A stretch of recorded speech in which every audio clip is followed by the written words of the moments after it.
SFI സമരകാലത്തേക്ക് തിരിച്ചുവരുന്നു. ആദ്യ സമരം കേന്ദ്ര സർക്കാരിനെതിരെ. നീറ്റ് പരീക്ഷാ ചോദ്യപേപ്പർ ചോർന്നതിനെതിരെ സംസ്ഥാനത്ത് SFIയുടെ പ്രതിഷേധ പരമ്പര.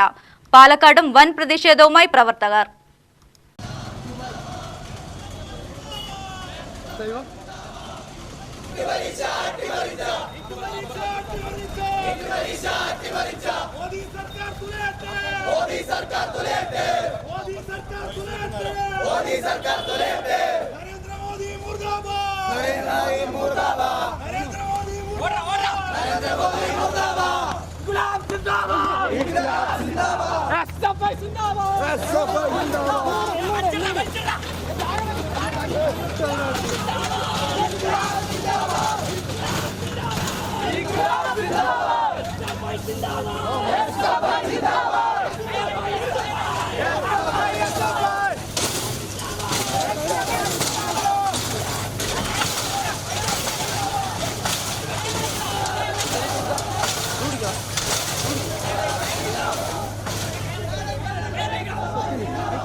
നീറ്റ് പരീക്ഷാ ചോദ്യപേപ്പർ ചോർന്നതുമായി ബന്ധപ്പെട്ട വിഷയത്തിൽ കേന്ദ്ര സർക്കാരിനെതിരായ പ്രതിഷേധം കടുപ്പിച്ച SFI.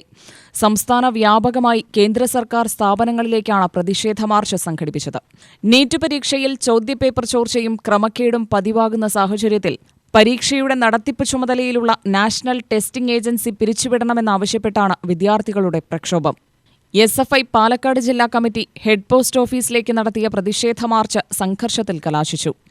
പ്രതിഷേധം തടയാൻ പോലീസ് ഒരുക്കിയിരുന്ന ബാരിക്കേഡ് SFI പ്രവർത്തകർ പൂർണ്ണമായും തകർത്തു. തുടർന്ന് ഹെഡ് പോസ്റ്റ് ഓഫീസിനകത്തേക്ക് പ്രവേശിക്കാൻ സമരക്കാർ ശ്രമിച്ചതോടുകൂടിയാണ് പോലീസ് ജലപീരങ്കി പ്രയോഗിച്ചത്.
വീണ്ടും പ്രതിഷേധക്കാർ പ്രകോപിതരാവുകയും പാലക്കാട് കോഴിക്കോട് ദേശീയപാതയിലേക്ക് ബാരിക്കേഡ് വലിച്ചിട്ട് ഗതാഗതം പൂർണ്ണമായും തടസ്സപ്പെടുത്തുകയും ചെയ്തു.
ശേഷം പോലീസിനെ മറികടന്ന് ഹെഡ് പോസ്റ്റ് ഓഫീസിനകത്തേക്ക് കടക്കാനുള്ള പ്രവർത്തകരുടെ ശ്രമം തുടർന്നതോടെ പോലീസ് ശക്തമായി പ്രതിരോധിച്ചു. പോലീസ് വാഹനത്തിന് നേരെ നീങ്ങിയ പ്രവർത്തകർ പോലീസ് വാഹനത്തിന് മുകളിൽ കയറുകയും വാഹനത്തിന് കേടുപാടുണ്ടാക്കുകയും ചെയ്തു. ജില്ലാ സംസ്ഥാന നേതാക്കളുടെ നേതൃത്വത്തിലാണ് പ്രതിഷേധം നടന്നത്. പണമുള്ളവർക്ക് ആ പണമുള്ളവന്റെ മക്കൾക്ക് അഡ്മിഷൻ എടുക്കുന്നതിന് വേണ്ടി ഏത് ഏജൻസിക്കും, ഏത് ഇൻസ്റ്റിറ്റ്യൂട്ടിനും, ഏത് കരാറുകാർക്കും, ഏത് മുതലാളിമാർക്കും ഈ പറയുന്ന രാജ്യത്തെ വിദ്യാഭ്യാസ മേഖലയെ വിറ്റഴിക്കുന്നതിനുള്ള, രാജ്യത്തെ വിദ്യാഭ്യാസ മേഖലയിലെ ചോദ്യപേപ്പറുകളെ വിറ്റഴിക്കുന്നതിനുള്ള സമീപനമാണ് ഈ സർക്കാർ നടത്തിയിട്ടുള്ളത്. ഇതാദ്യത്തെയല്ല. ഈ 10 വർഷത്തിനിടെ 4ാമത്തെ തവണയാണ് നമ്മുടെ രാജ്യത്തെ ഏറ്റവും സുതാര്യമായി, ഏറ്റവും സംരക്ഷണമായി നടക്കേണ്ട ഒരു തീർത്തും ആ തരത്തിൽ സെക്യൂരിറ്റിയോട് നടക്കേണ്ട ഒരു പരീക്ഷയെ പുല്ലുവില പോലെ കാണുന്ന ഒരു ഭരണകൂടം ഉണ്ടാകുമ്പോൾ ആ ഭരണകൂടത്തിനെതിരായിക്കൊണ്ടുള്ള വലിയ സമരം കേരളത്തിലുടനീളം, രാജ്യത്തുടനീളം ഇന്നലെ ഡൽഹിയിൽ ഞങ്ങൾ സമരം ആരംഭിച്ചു എസ്എഫ്ഐയുടെ നേതൃത്വത്തിൽ. അങ്ങനെ രാജ്യത്തുടനീളം ഇന്ത്യയുടെ വിദ്യാഭ്യാസ മേഖലയെ സംരക്ഷിക്കുന്നതിന് വേണ്ടി, ഇന്ത്യയുടെ വിദ്യാഭ്യാസ മേഖലയെ കാവ്യവൽക്കരിക്കുന്ന നരേന്ദ്രമോദിയുടെ നേതൃത്വത്തിലുള്ള ഗവൺമെന്റിനെതിരായിക്കൊണ്ട് ആ നരേന്ദ്രമോദി ഇന്ത്യയിലെ വിദ്യാഭ്യാസ മേഖലയെ കാവ്യവൽക്കരിക്കുന്നതിന് വേണ്ടി കേരളത്തിൽ ഉൾപ്പെടെ ഗവർണറെ ഉൾപ്പെടെ ഉപയോഗപ്പെടുത്തിക്കൊണ്ട് രാജ്യത്തെ വിദ്യാഭ്യാസ മേഖലയെ അവർ ഉദ്ദേശിക്കുന്ന തരത്തിലേക്ക് കൊണ്ടുപോകുന്നതിന് വേണ്ടിയിട്ടുള്ള ശ്രമം നടത്തുകയാണ്.